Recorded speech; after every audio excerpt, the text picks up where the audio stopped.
Hayu batur, urang kumpul sarerea. Hayu batur, urang sosonan heula.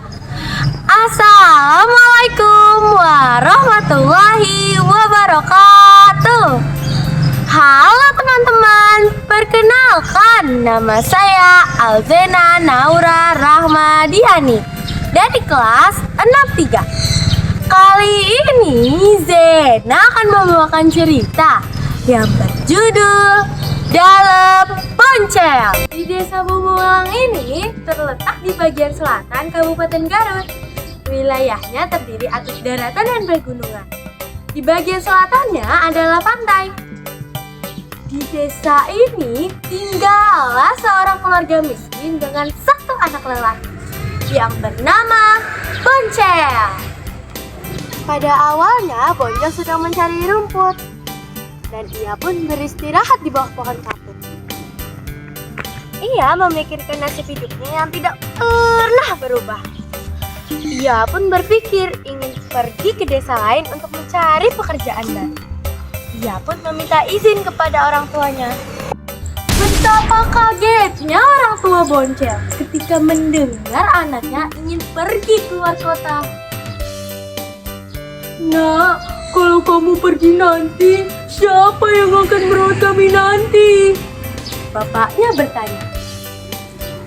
Ibu, Bapak, Boncel sudah bulat tekad ingin pergi ke desa lain.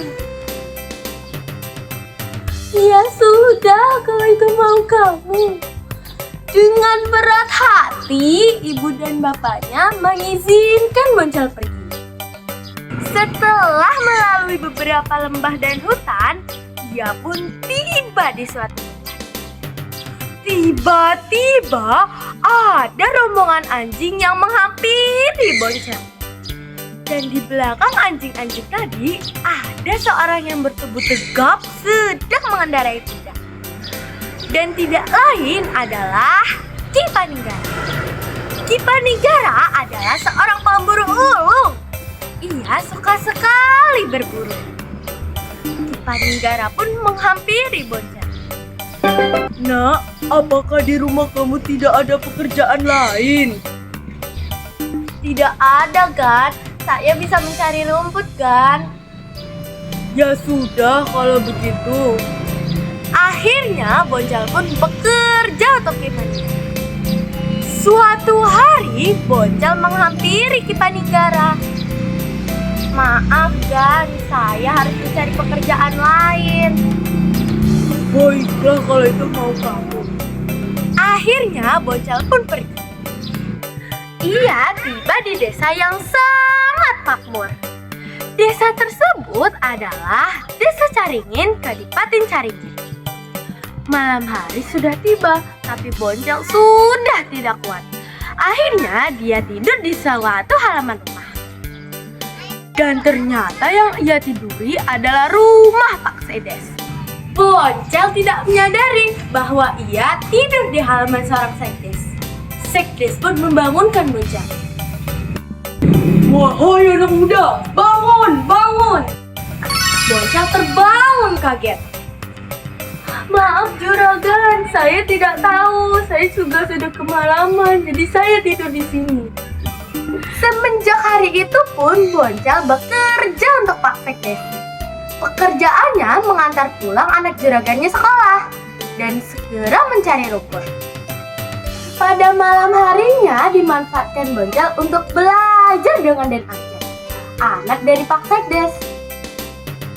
Den Acep, boleh saya ikut belajar? Boleh, Mang. Emang Mang mau belajar apa? Saya ingin belajar membaca dan menulis, Den. Mang mau belajar membaca dan menulis? Ya sudah, kalau mau belajar mah bareng saja sama aku.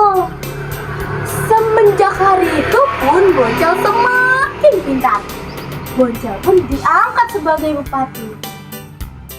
Suatu hari ada sepasang kakek nenek yang menghampiri Bupati Boncel. Kakek dan nenek itu mengaku bahwa ia adalah orang tua Bupati Boncel. Bupati Boncel tidak terima, akhirnya mereka diusir. 6 bulan setelah peristiwa itu, Bupati Boncel terkena penyakit gatal. Semua obat yang ada tidak dapat menyembuhkannya. Dan Boncel pun tidak mau pergi ke desa Caringin lagi. Ia tinggal di desa Bumbungang sampai ia meninggal karena penyakit gatal yang tidak dapat disembuhkan. Dalam hatinya, Boncel mengaku bahwa penyebab penyakitnya itu karena durhaka kepada orang tuanya. Begitulah kisah seorang anak miskin yang lupa jati dirinya. Dari mana dia berasal dan siapa orang tuanya. Harta dan jabatan telah membutakan mata hatinya. Penyesalan tidak akan datang di awal, tapi lebih sering datang di kemudian hari. Burung Irian, burung cendrawasih. Cukup sekian dan terima kasih.